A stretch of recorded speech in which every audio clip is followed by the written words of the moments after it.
Good morning, good afternoon, good day. Welcome to another episode of Nation Watch, powered by the People's National Congress Reform. My name is Eden Corbin. Today is December 14th, 2025, and we would like to take this time to wish you season greetings and a Merry Christmas. We are rapidly winding down to the end of the year. We have had a year and a half, a lot of experiences, a lot of lessons learned. And as we come down to the end of this year, we have today with us a very special guest who I'm very positive is no stranger to any of us and a man who warrants no introduction. So, without further ado, I'd like to take this time Excuse me. to welcome the leader of the PNCR and the APNU coalition, none other than Mr. Aubrey Compton Norton. Good morning, comrade leader. How are you doing today? Morning, and thanks for having me. And a Merry Christmas to your the viewing audience, and wishing them a Happy New Year. Thank you. We're more than happy and delighted to have you today. I would have received a call from Comrade Leader a few weeks back, and he called me. He said, Corbin, when you bringing me on the show?" And I said, "Man, we don't want to bring you as yet. We want to wait until we coming down to the end of the year. We'll do a special interview with you, and we couldn't put it off any further. And we have you here today, and we're going to get straight into it, dealing with the issues that we think touch and concern our supporters and the Guyanese public. So my first question would be, is that do you think that the cost of living in Guyana is increasing or decreasing? I think it is evident that the cost of living is increasing. I mean, while it's a worldwide phenomenon, the problem here in Ghana is that the government isn't taking measures to reduce the high cost of living. There are many things that can be done. Um, if you're looking at putting people first, then a priority should be those measures that will seek to bring down the cost of living. And we don't only have to bring down the cost of living, we have to increase wages and salaries. And so at the same time, you have to develop the productive sections of the economy. Because if you have high cost of living, if you increase wages and you're not increasing the capacity of the economy to absorb it, then you can run into problems. So what is needed are a number of policy measures to ensure that we can bring down the cost of living. I've always argued that one of the things we need to do, and we put this in our manifesto, is to ensure that every region is self-sustainable in agriculture. If you have region 8, 1, 9, you name it, producing the agricultural products that they need, it will cut costs. You're not flying it in from the coast or carrying it in by boat. It is being produced right there. And so I've argued that we need to have sustainable agriculture in every region to contribute to the reduction in the cost of living. Um, I think also we argued in our manifesto the need to build houses for the people of Guyana.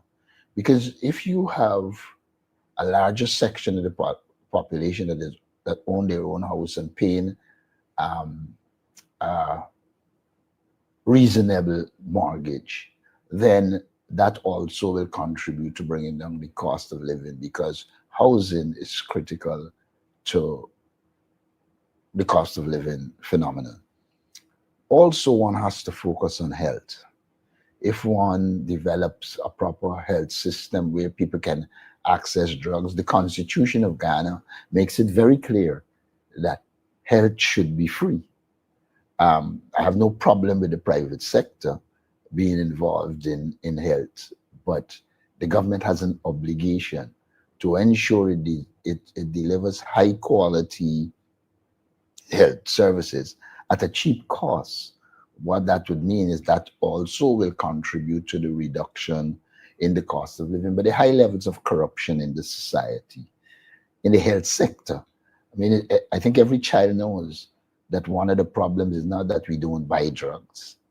We buy drugs, some of it not delivered, and people make money. And then those that are delivered, there are people in the system who take them and sell them to pharmacies around. So the average Guyanese who goes to one of the public hospital finds it difficult to get the services they need. So there are a number of areas and a number of policy decisions that the government must take to bring down the cost of living. And among those things that we say is increase income. The question of increased income is not a pie in the sky kind of thing. It's a reality that we face. When the coalition left government, poverty was placed by the IDB at, I think, 30 something percent. The IDB is now saying that it is 58%. What that means is, as amidst oil wealth, more people are becoming poorer and poorer. What that says is that that group, the government elite, plus their elite contractors, they are making a lot of money in the system, while the average man cannot survive. When we talk about demanding 25% for workers, is not because we just want to talk. I did it in the press conference we had this weekend. We did the analysis. You have the president, and I'm not here to say the president shouldn't get whatever he's getting, or the minister shouldn't get, or the opposition leader shouldn't get. But we have to look at the facts.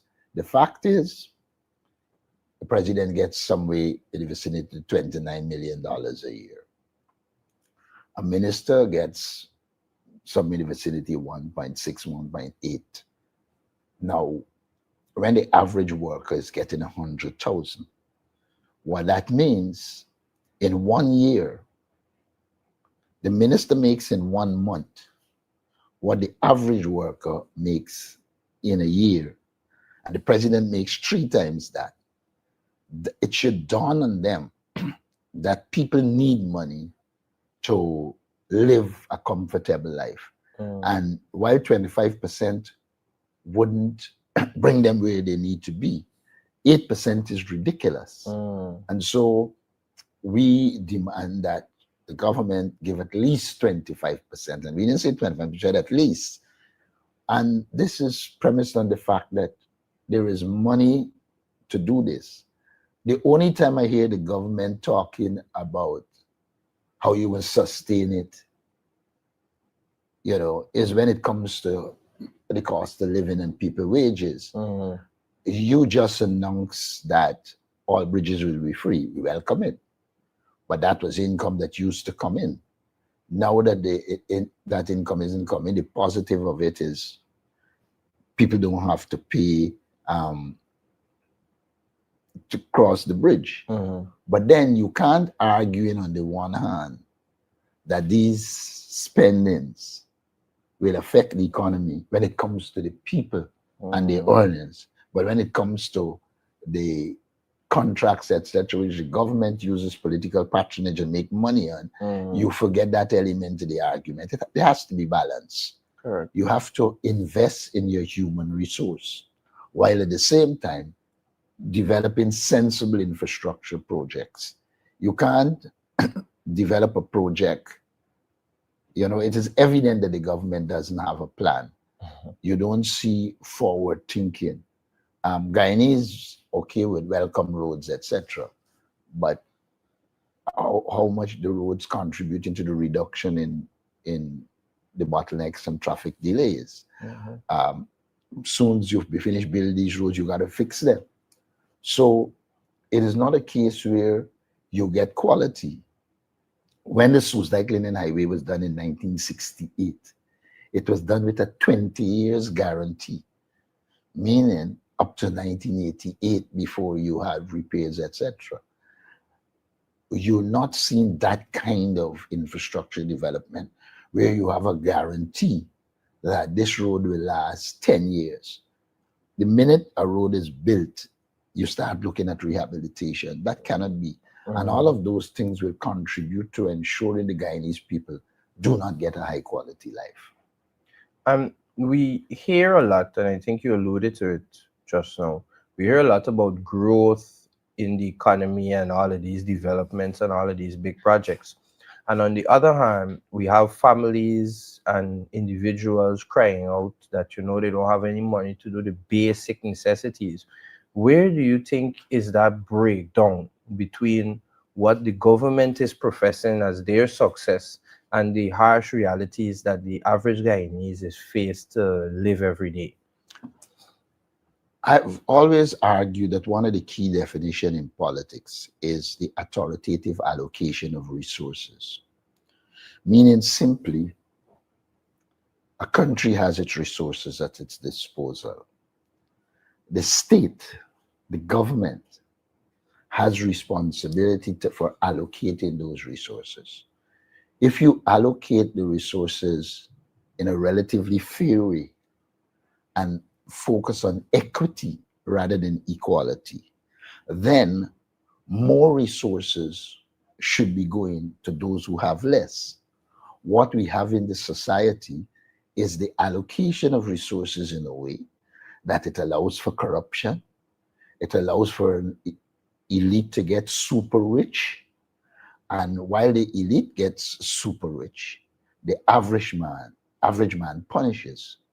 And so again, unless there is a change in policy direction, unless there's a change to put people first and ensure that in the allocation of resources, they are allocated in a way that it improves the quality of life of the worker, starting with wages and salaries, and then access to education, access to health, that kind of thing.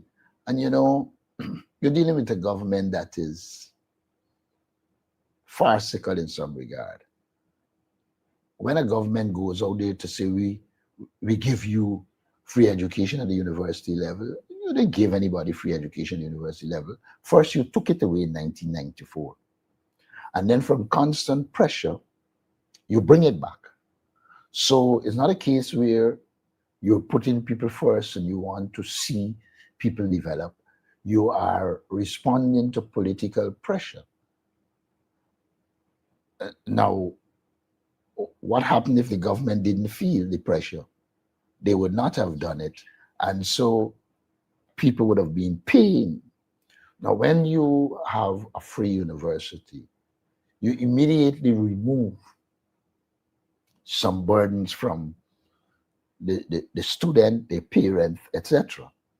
And that is why I thought it should have been so obvious that in a society like this, there's need for free university education.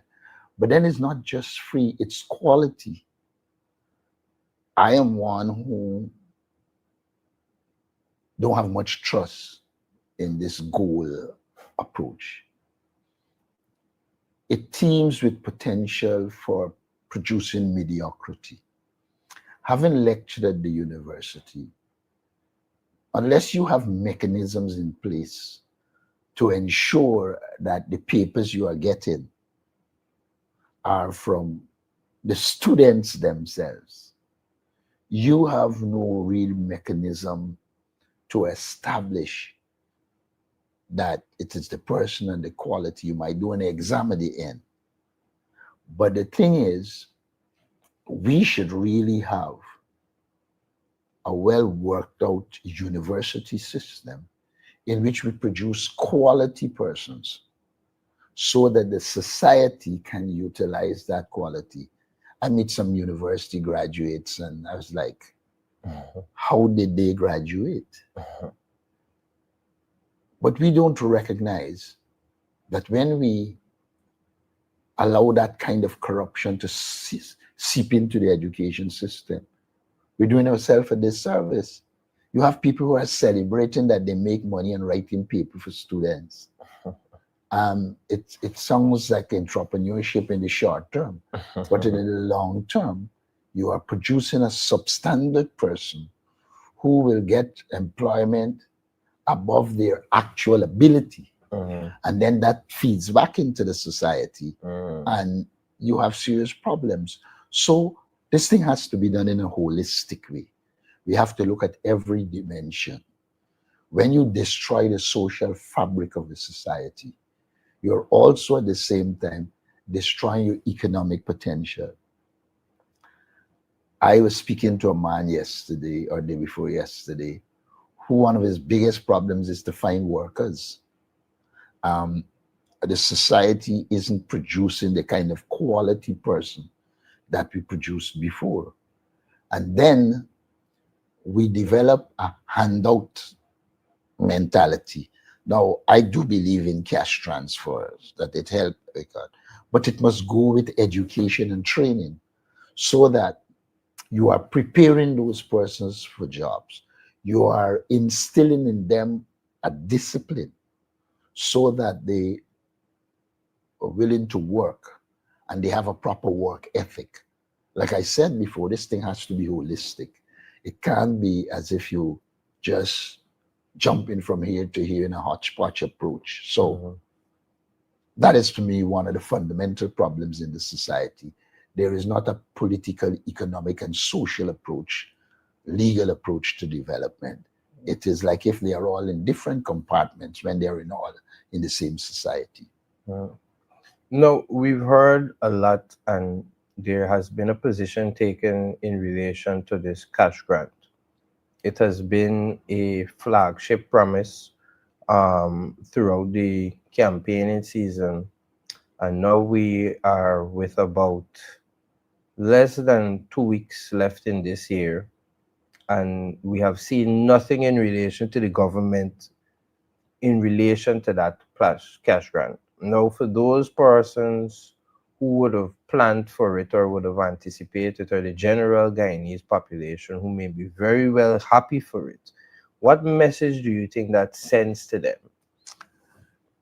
That the government isn't accountable. We have to go back. The APNU was in the forefront of the need for cash transfers. And I don't like cash grant because it's the people's money. All happens is that you're in charge of the government and you're responsible for its allocation. So it's really a transfer of the people's money back to the people. When the issue of cash transfer started, there were some in the APNU, AFC at the time who were skeptical. But after that, we arrived at the conclusion, and from when I became leader, we consistently pushed cash transfers because we believe that this society has a lot of resources and the main benefactors should be the people of Guyana. For that reason, we believe that there should be cash transfer, and we have said that it should be predictable. I think the pressure built up on the government because everybody was talking about cash transfer. And so as they went along in the last 5 years, they end up doing some amount of cash transfer. You know that it wasn't well thought out. You know that they didn't see, weren't serious about it. Because in the first case, they said to households, we came in and said, no, it should be to 18 years and above, all the persons who were 18 years and above. They then bought into that and paid it. When it was coming to the election and they recognized that they were behind in terms of policy positions, etc., they ran out and say, in the very style of the president, oh, we will give 200,000 before Christmas. So for him, it was an election campaign gimmick. But for the people of Guyana, it's a promise. It's an election promise. The government is very, very, very barefaced. You saw they put up all about the country, promises delivered. when there were many promises that they didn't deliver on, whether Mhm. it is reviewing the contract with ExxonMobil, whether it is increasing workers' wages to a particular level, they didn't. So you see interwoven into the fabric of their approach this interest in being political to keep power. But when it comes to honoring the obligation, it's another issue altogether. I remember we had to go and find some of the proposals they made in 2020 and put them up before they actually admitted that they did say that. So the first problem you have is that the government lacks credibility when it comes to the promises that they make. The second problem you have is that they do not believe, this government clearly believes that the rich should get richer and the poor should get poorer. They seem to believe that once they have a large portion of poor people, they can dangle things in front of them and they will succeed. Of course, I think that is coming to an end. And the last election will add to this lack of credibility. But we, as a political party who offered first to do cash transfer, it's an obligation for us to keep pressure on the government to deliver on their promise. You said to the people of Ghana, they will get a cash grant before Christmas. You have a moral obligation, though they lack a moral compass. You, they, you have a moral obligation to deliver on that promise. So the Guyanese people are looking forward to it. The thing I'd say to the Guyanese people is your money, spend it sensibly. Mhm. But this is an election promise that should be delivered on. Now, there's been a common view of the cash grant, and there's been a position taken by the government that people should not rely on cash grant, or people should not depend on cash grant, and cash grant can't fix the economic situation. What are your thoughts on that? I do not believe cash transfers can fix the economic situation. But let us not forget it is this government that made people um, rely on handouts. If you look at the government over the years, they were distributing fertilizer, though in a very discriminatory way. They had their own cash grants quietly all across the country, especially in their strongholds. So they develop a mentality. We see cash transfers differently. We see cash transfers as ensuring the people of Guyana access resources that come from oil. Now, we do not believe you should rely on cash grant or cash transfer.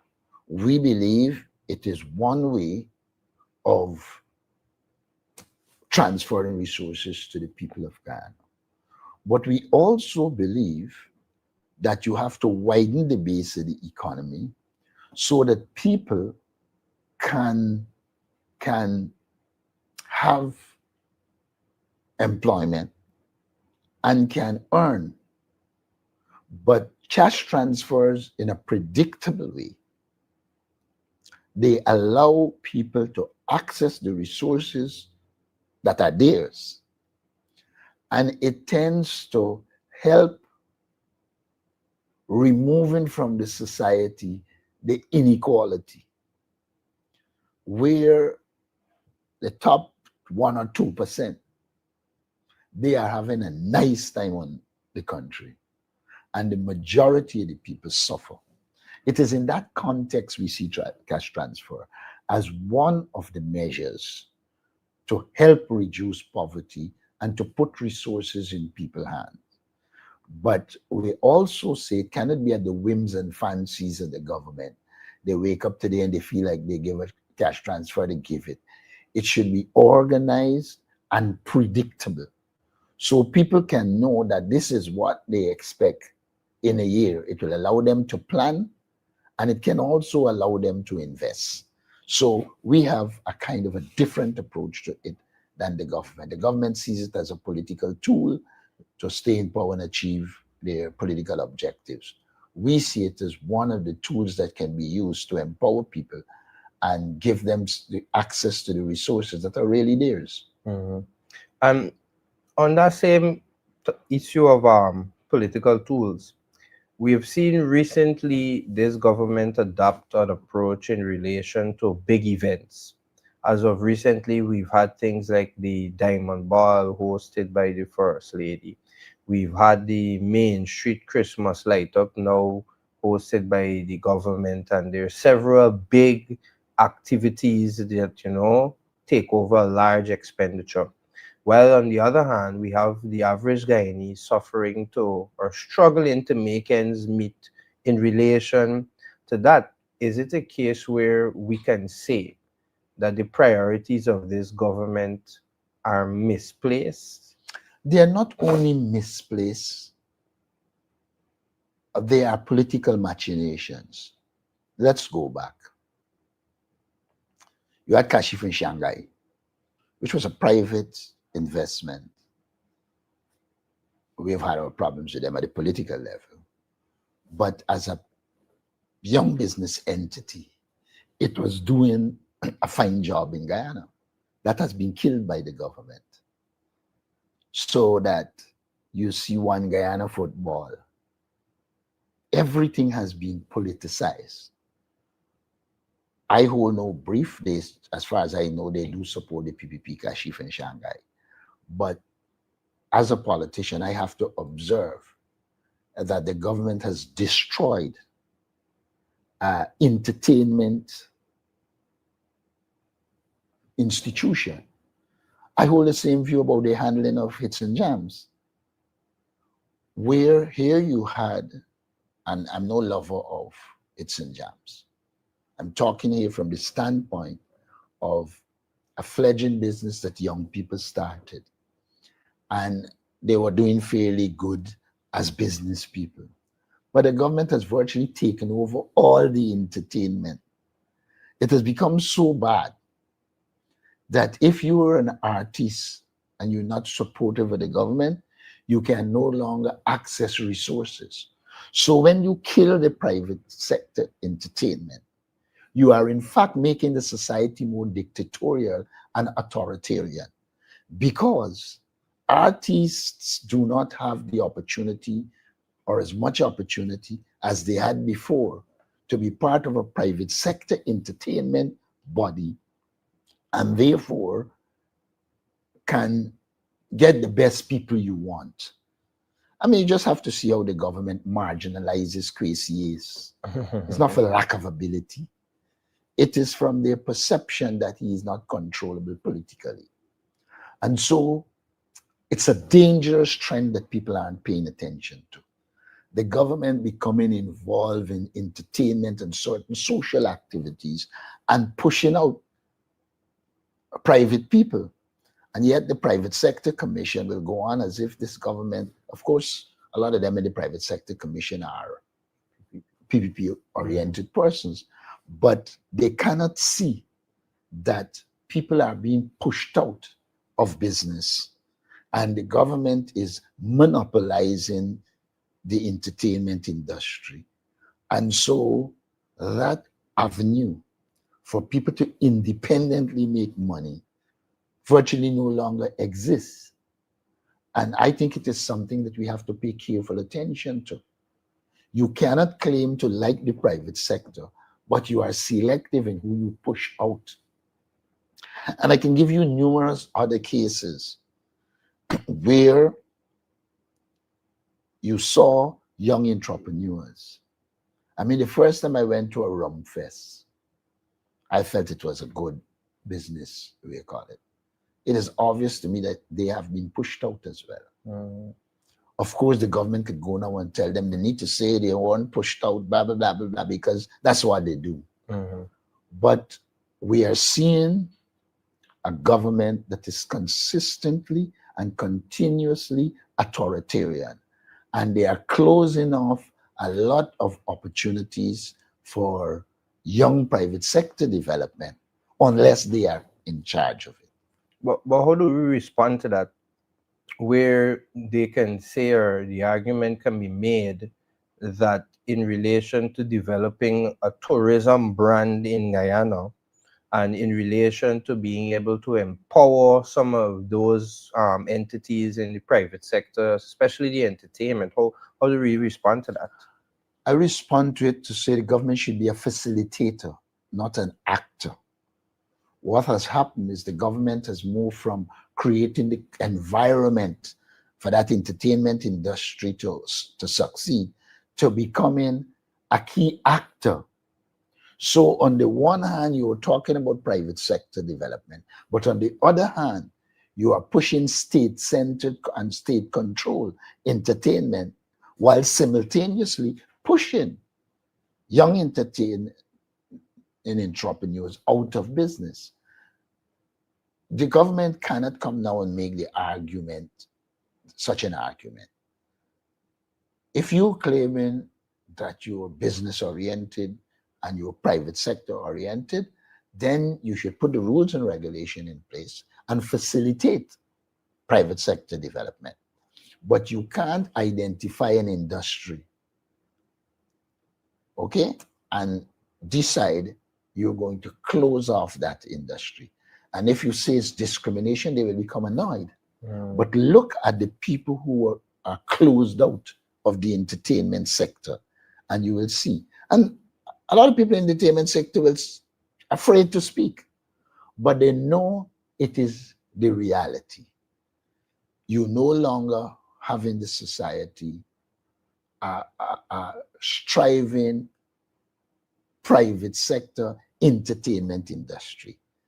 All of it, or most of it, have been usurped by the government, and the government exercises control to the point where individual artists see their only chance of existence is being supportive of the government and whatever they're doing, even though it is killing the very industry that they should be in.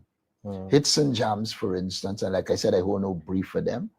I've had differences with them, but they were doing extremely well in the entertainment industry, and you have virtually forced them out. You might say you give them a contract, but the contract was outside of the confines of their capabilities. Their real competitive advantage is in entertainment. And so I see the government's approach as one of killing entertainment in the private sector if they cannot control the persons. What do you think is one of the key things that needs to be done in relation to reducing? I mean, I know you spoke about it just now, but to specifically address it, considering our economic situation and the political culture, what do you think are one of the key things that should be the main focus of any government in Guyana in relation to reducing that cost of living cost that we have? The main focus has to be a menu of measures that will allow us. I mentioned what they need to do in agriculture. They need to facilitate a wider, a more organized plan to have young people in business. We've mentioned the fact that in terms of public sector workers, they need to be paid better wages and salaries. You are looking at a society in which the cost is rising. If you come in now and in a structured way, create the mechanism for people to get houses, like we said to the Guyanese people, we will do rent to own. We felt that will remove certain burdens. They don't have to go and find a 10% or a 20% to a bank. The government put the mechanism in place, the houses are built, you deliver to them, and they pay out of their salary, etc. That will contribute to bringing down the cost of living.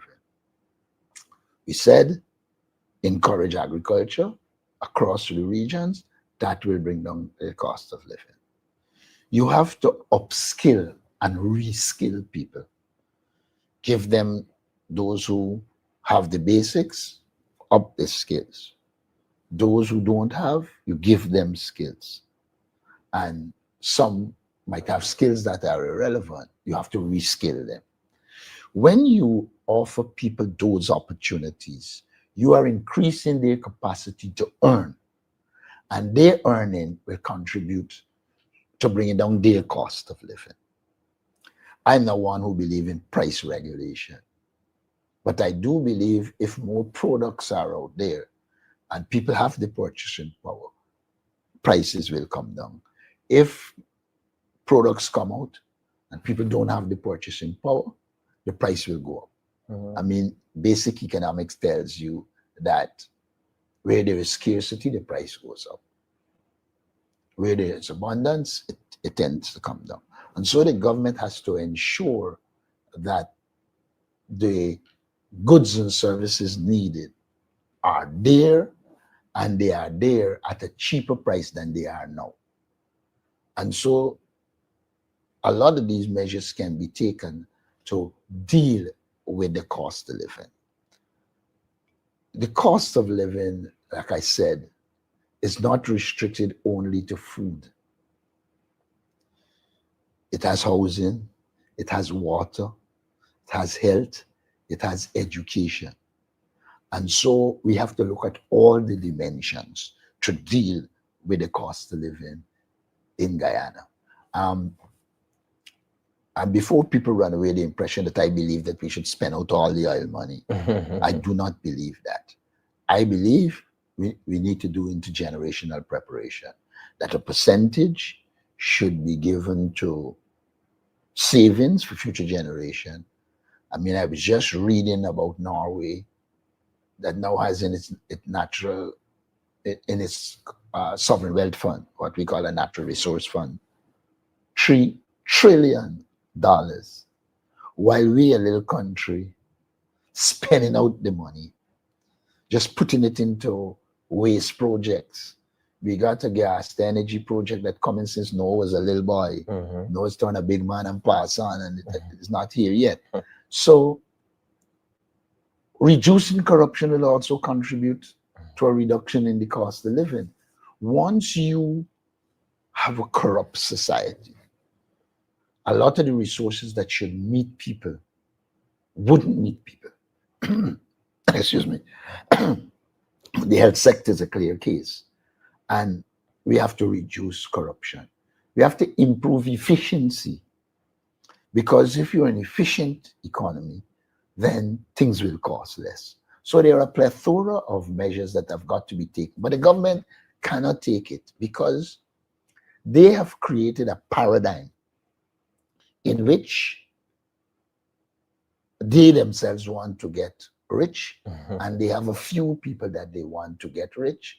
And so they structure the allocation of resources in a way that it will enrich the family, the friends, and the favorite, and the Guyanese people will punish. And in closing on this point, what do you say to the voters who are skeptical that any government or political party can effectively reduce the cost of living and make it affordable for them? What do we say to those? Just what I just said, that as a government, we put those measures in place. And once those measures are in place, there will be a reduction in the cost of living. And it's not only reducing the cost of living, it's improving your quality of life. The things we have identified in our manifesto, etc., we're clearly going to improve the quality of life of the people. This is not solely an issue of cost of living. Cost of living is one dimension. But let's assume the cost of living, the general cost of living is reduced.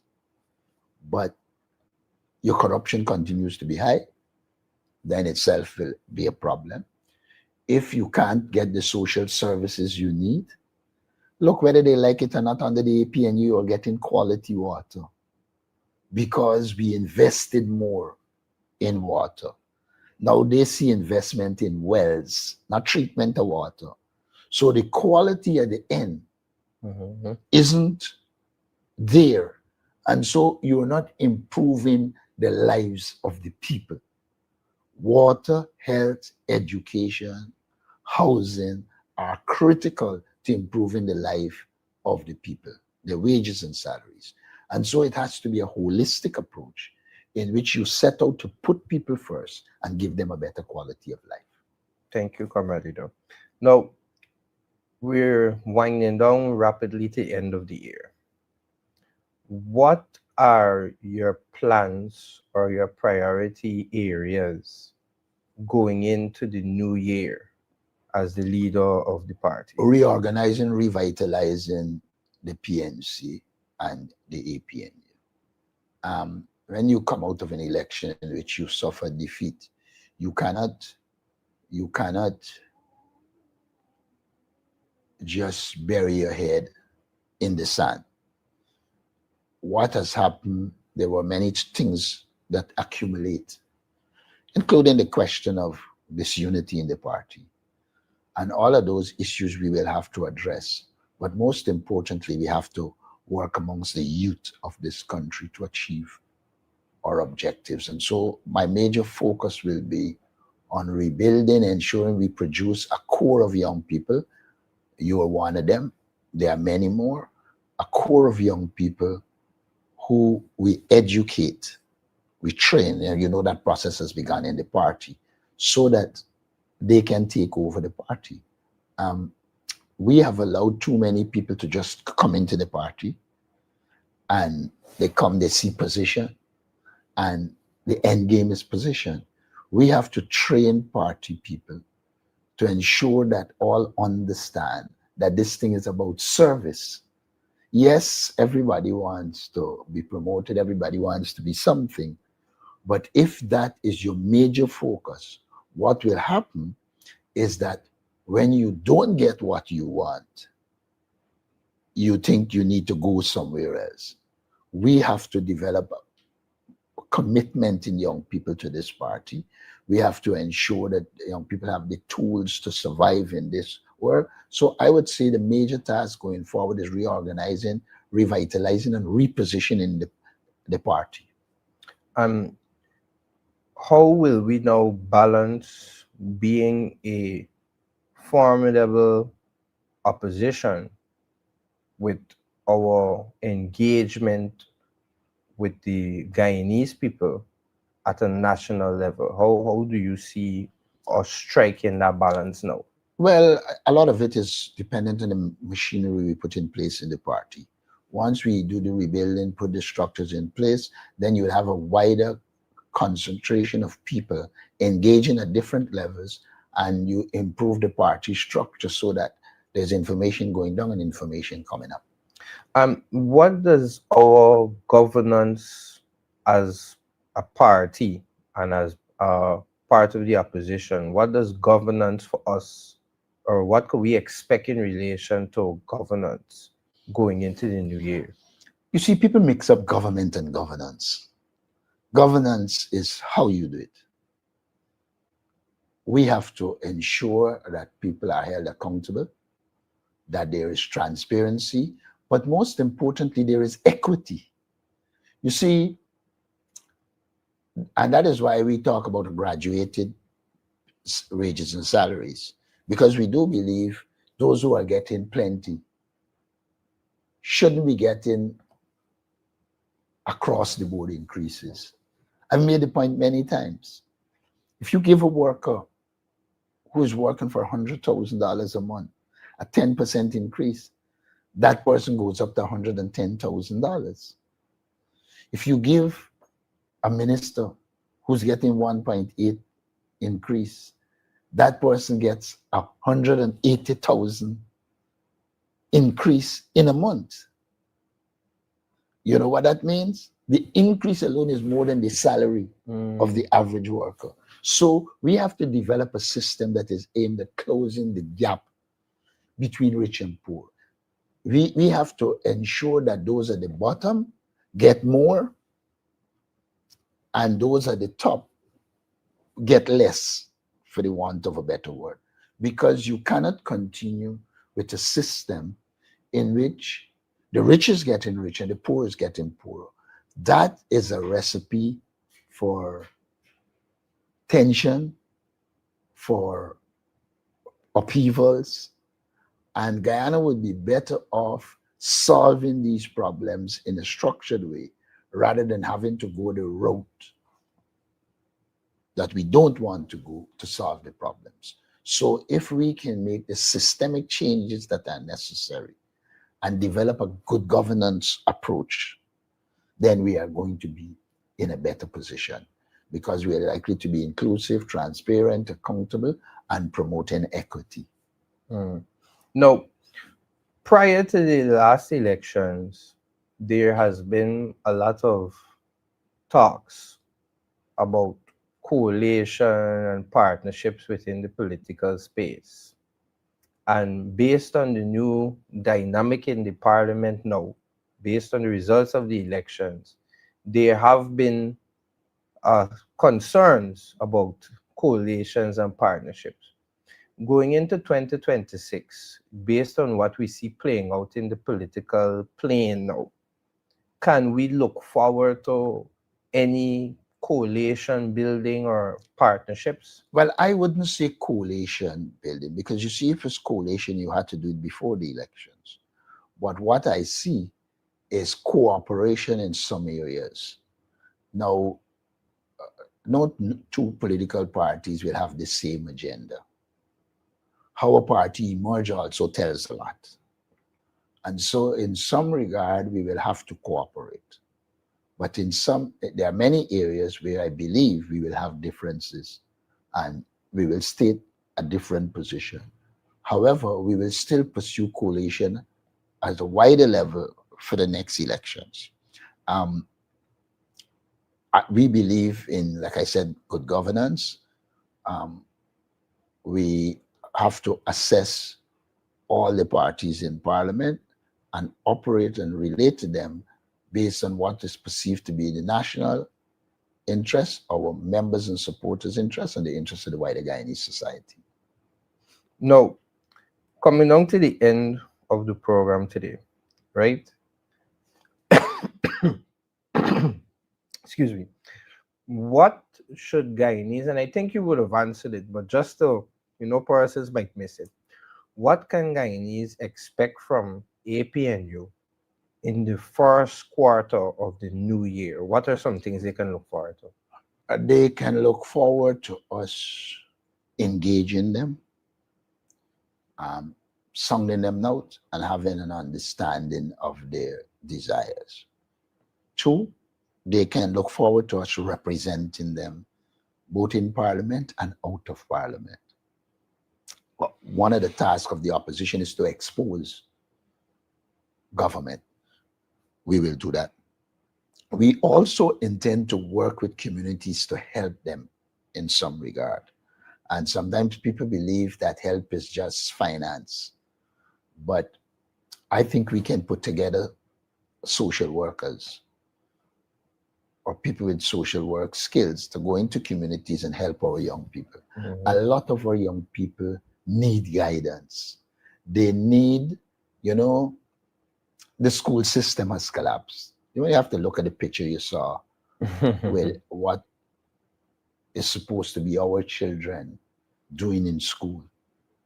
Now, that is because we are allowing a particular culture to develop. The government must take direct responsibility for it.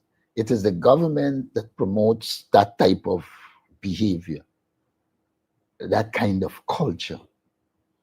So we have got to engage those young people and help them to develop in another direction. We will, as much as we could, help cushion the cost of living, but as an opposition political party, that's not one of the things you will have the resources to do. But we will do as much as we can. We will engage the youth because I do believe that Urgent work needs to be done with the youth. This government is allowing a situation where young people's priorities are misplaced. And as a result of that, you are not developing the kind of young people you want to take the society forward. There are those young people who are naturally good and have their own moral compass, etc. But my deep concern is the wider society. When you allow a society to believe bribery and corruption is normal, then you destroy the society. You know, only recently I had an experience. I was to the corner of that is Vicinjan Road. No, it has another name. I don't remember it now. And Lamaha, Irvin Street, Irvin Street and Lamaha. And when I want to turn right, you're supposed to go out on the thing and come in this way. Every driver, it has become the norm, cut across. So even if you try to do the right thing, it's a problem. And so you have a situation where something as simple as driving has become a lawless situation. And if you have a lawless situation, you're in deep trouble.